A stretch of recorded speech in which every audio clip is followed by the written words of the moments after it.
पश्चिम बंगाल में ईंटें चले, पत्थर चले और पुलिस चौकी टूटी, गाड़ियों में तोड़फोड़ हुई, मुस्लिम युवकों ने बवाल काट दिया। हालात बेकाबू हो गए। प्रशासन से लेकर सरकार तक सभी के हाथ पांव फूल गए। हालात ऐसे बिगड़े कि आंसू गैस के धुएं से सड़कों को भरना पड़ गया। सब कुछ हुआ बंगाल के आसनसोल में। दरअसल पश्चिम बंगाल के आसनसोल में देर रात हंगामा खड़ा हुआ। यहां के जहांगीर मोहल्ला और आसपास के इलाकों में शुक्रवार की रात तनाव बढ़ा। इलाके में लाउडस्पीकर के नियमों के बारे में जागरूकता अभियान को लेकर पुलिस चौकी पर हमला कर दिया गया और तोड़फोड़ की गई। तोड़फोड़ के बाद कसाई मोहल्ला चौकी के पास भारी भीड़ जमा हो गई और वहां से पत्थरबाजी हुई। पुलिस के वाहनों और मोटरसाइकिलों को नुकसान पहुंचाया गया।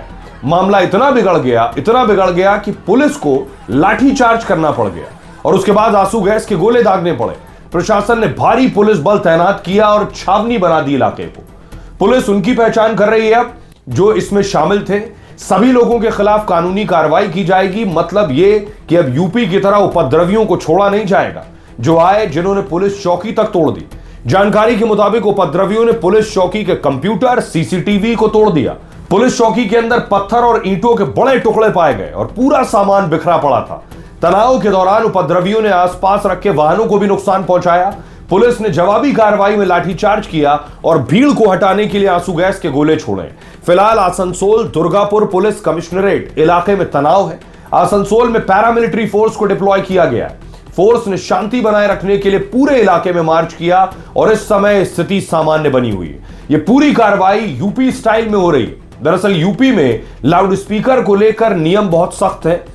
योगी ने सत्ता में आते ही यूपी में नियम बनाया और सख्त नियम कि चाहे मंदिर हो या मस्जिद, सभी धर्म स्थलों पर तय मानकों के मुताबिक लाउडस्पीकर को कम आवाज में बजाने को कहा गया। नियम के मुताबिक धर्मस्थल पर बजने वाले लाउडस्पीकर की आवाज उस स्थल के परिसर से बाहर नहीं जानी चाहिए।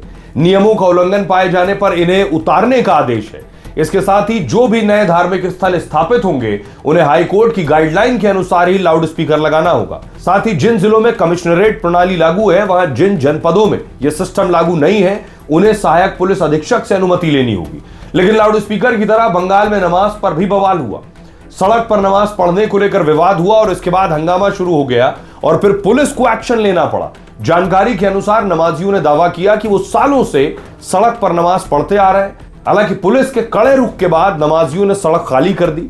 यह घटना कोलकाता के राजा बाजार में हुई और कोलकाता में यह घटना ऐसे वक्त में हुई जब राज्य में नए मुख्यमंत्री शुभेंदु अधिकारी ये साफ कर चुके हैं और कह चुके हैं कि सड़क पर नमाज नहीं पढ़ने दी जाएगी। दरअसल बंगाल में सत्ता परिवर्तन के बाद मुख्यमंत्री बने शुभेंदु अधिकारी की अगुवाई वाली सरकार ने सड़क पर धार्मिक गतिविधियों पर रोक लगाई है। राज्य सरकार ने कहा है कि सड़क पर कोई भी धार्मिक कार्यक्रम नहीं होगा। मंदिर या फिर मस्जिद कहीं भी तेज आवाज में लाउडस्पीकर नहीं बजेगा। शुक्रवार को जब राजा बाजार में सड़क पर जुमे की नमाज पढ़ने के लिए लोग जमा हुए तो उन्हें पुलिस के कड़े रुख के बाद वापस लौटना पड़ा। पुलिस ने जब सड़क पर नमाज पढ़ने से लोगों को रोका तो उन्होंने इसका विरोध किया और बड़ी संख्या में पुलिस की मौजूदगी के बावजूद हंगामा हुआ। मुस्लिम समुदाय के लोगों ने नारेबाजी की और आपको बताएं कि बंगाल में 9 मई को ही शुभेंदु अधिकारी ने शपथ ली थी। इसके बाद नमाज को लेकर भी यह कहा गया था कि सड़क पर धार्मिक कार्यक्रम नहीं होंगे। इधर खबर यह भी है कि यूपी से करीब 2 दर्जन बुलडोजर मंगाने का ऑर्डर दिया गया है। सिलीगुड़ी महकमा शासक कार्यालय में आयोजित एक अहम प्रशासनिक बैठक में इस बारे में फैसला लिया गया। बैठक में कानून व्यवस्था मजबूत करने, अवैध कब्जे हटाने, मादक पदार्थों की तस्करी रोकने और अवैध शराब दुकानों और बार पब पर कार्रवाई को लेकर विस्तार से चर्चा हुई। दावा है कि सिलीगुड़ी में बड़े पैमाने पर अवैध निर्माण हुए और इन्हें किसी भी हालत में बर्दाश्त नहीं किया जाएगा। उन्होंने कहा कि इन अवैध निर्माणों को हटाने के लिए उत्तर प्रदेश से 2 दर्जन बुलडोजर मंगवाए हैं ताकि अभियान को तेजी से चलाया जा सके। राजू बिस्ता ने चेतावनी देते हुए कहा कि सरकारी जमीन, नदी किनारे और शहर के अन्य इलाकों में किए गए सभी अवैध कब्जों को हटाया जाएगा और अगर ऐसा नहीं हुआ तो प्रशासन बुलडोजर चलाकर निर्माण को ध्वस्त करेगा। इधर हंगामा हो रहा है। उधर टीएमसी सांसद अभिषेक बनर्जी पर बड़ी कार्रवाई हुई है। दरअसल तृणमूल कांग्रेस सांसद अभिषेक बनर्जी पर एफआईआर दर्ज की गई है। पश्चिम बंगाल में विधानसभा चुनाव के प्रचार के दौरान भड़काऊ भाषण देने के मामले में कोलकाता के Bidhannagar cyber crime police station में यह एफआईआर हुई। इसमें केंद्रीय गृह मंत्री अमित शाह के खिलाफ टिप्पणी का जिक्र है। सामाजिक कार्यकर्ता राजीव सरकार ने 5 मई को चुनाव नतीजे घोषित होने के एक दिन बाद यह शिकायत दर्ज कराई थी।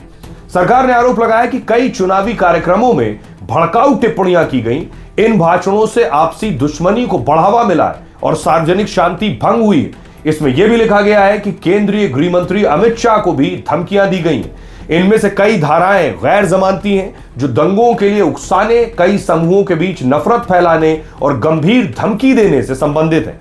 इस शिकायत में अभिषेक बनर्जी के विवादित बयानों के वीडियो भी शामिल किए गए हैं, उनके लिंक प्रमाण के तौर पर दिए गए। कुल मिलाकर बंगाल में उपद्रवियों से लेकर नेता तक सभी पर कड़ी कार्रवाई की तैयारी है और जिस मॉडल के तहत ये कार्रवाई हो रही है वो यूपी के सीएम योगी वाला मॉडल है, और वो है कानून हाथ में लेने वालों के खिलाफ जीरो टॉलरेंस। कुल मिलाकर तस्वीर यही है कि बंगाल में सड़क से लेकर सियासत तक हलचल तेज है, प्रशासन सख्ती दिखाने के मूड में नजर आ रहा है और संदेश साफ है, कानून हाथ में लिया तो कार्रवाई सामने खड़ी मिलेगी।